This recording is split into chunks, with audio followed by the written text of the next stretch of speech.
Hey guys আসসালামু আলাইকুম। দেখতে পাচ্ছেন রিউজ কন্টেন্ট কেন আপনার চ্যানেলের মধ্যে এসেছে, রিউজ কন্টেন্ট কি জন্য আপনার চ্যানেলের মধ্যে এসেছে, রিউজ কন্টেন্ট আসলে আপনাকে কি করণীয় আছে। আপনার ইউটিউব চ্যানেলের মধ্যে যখন 4000 ঘন্টা watch time plus 1000 subscribe complete হয়ে যাবে, আপনি যখন মনিটাইজেশনের জন্য অ্যাপ্লাই করবেন, অ্যাপ্লাই করার সাথে সাথে 3 দিন বা 4 দিন পর আপনাকে ইউটিউব থেকে দেখাবে রিউজ কন্টেন্ট। তো রিউজ কন্টেন্টটি কি জন্য আপনার ইউটিউব চ্যানেলের মধ্যে এসেছে। আপনি অনেক কষ্ট করে আপনার চ্যানেলটি মনিটাইজেশনের জন্য অ্যাপ্লাই করেছেন, রিভিউর মধ্যে পাঠাইছেন, রিভিউর মধ্যে ওরা দেখে শুনে আপনাকে রিউজ কন্টেন্ট দিয়ে দিয়েছে।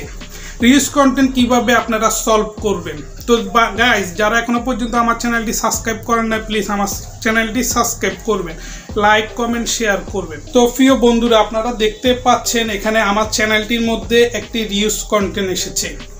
রিউজ কন্টেন্টটি এসেছে শুধু একটি কারণে, যেহেতু এই চ্যানেলের মধ্যে একটি ভিডিও আমার নিজের না, যেগুলো আমি অন্য সোশ্যাল মিডিয়া থেকে ফেসবুক, ইনস্টাগ্রাম, টিকটক থেকে আমি এসব ভিডিওগুলো উঠিয়ে আমার ইউটিউব চ্যানেলের মধ্যে আমি আপলোড করেছি। যখন 4000 ঘন্টা ওয়াচ টাইম এবং কি 1000 সাবস্ক্রাইব কমপ্লিট হওয়ার পর যখন আমি মনিটাইজেশনের জন্য অ্যাপ্লাই করেছি, অ্যাপ্লাই করার 7 দিন পর আমাকে রিউজ কন্টেন্ট দেখাচ্ছে।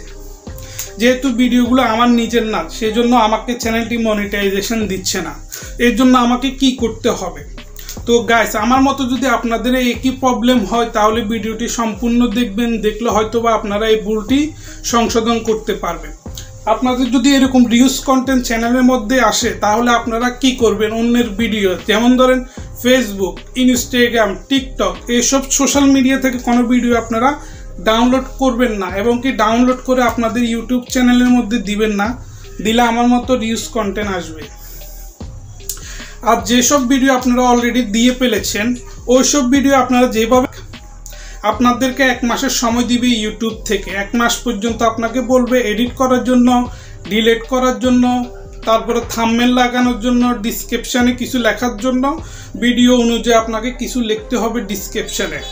এগুলো আপনি 1 মাসের মধ্যে কমপ্লিট করবেন। 1 মাস পর্যন্ত আপনি আগের ভিডিও যেগুলো করছেন এগুলো রেখে দিবেন। 1 মাসের মধ্যে আপনি আপনার নিজের ভিডিও আপলোড করতে যাবেন। প্রতিদিন 2-3টা করে আপনার ভিডিও আপলোড করবেন আপনার ইউটিউব চ্যানেলের মধ্যে। আপনার ভিডিও যখন আপলোড করতে থাকবেন, পুরোনো ভিডিও ডিলিট করবেন না, কিন্তু ডিলিট করলে আপনার চ্যানেলটি ডাউন হয়ে যাবে, সাবস্ক্রাইব আসবে না, ভিউ আসবে না, লাইক কমেন্ট আসবে না। তো আপনাকে আপনার পুরোনো ভিডিও রেখে দিতে হবে, নতুন করে আপনার নতুন ভিডিও, আপনার নিজের ফেস, নিজের ভয়েসের ভিডিও আপলোড করে যেতে হবে আপনার ইউটিউব চ্যানেলের মধ্যে। যখন আপনার ভিডিওর মধ্যে 4000 ঘন্টা ওয়াচ টাইম পূর্ণ হবে, তখন আপনি পুরোনো সব ভিডিও ডিলিট করে নতুন করে রিঅ্যাপ্লাই করবেন আপনার ইউটিউব চ্যানেলটি।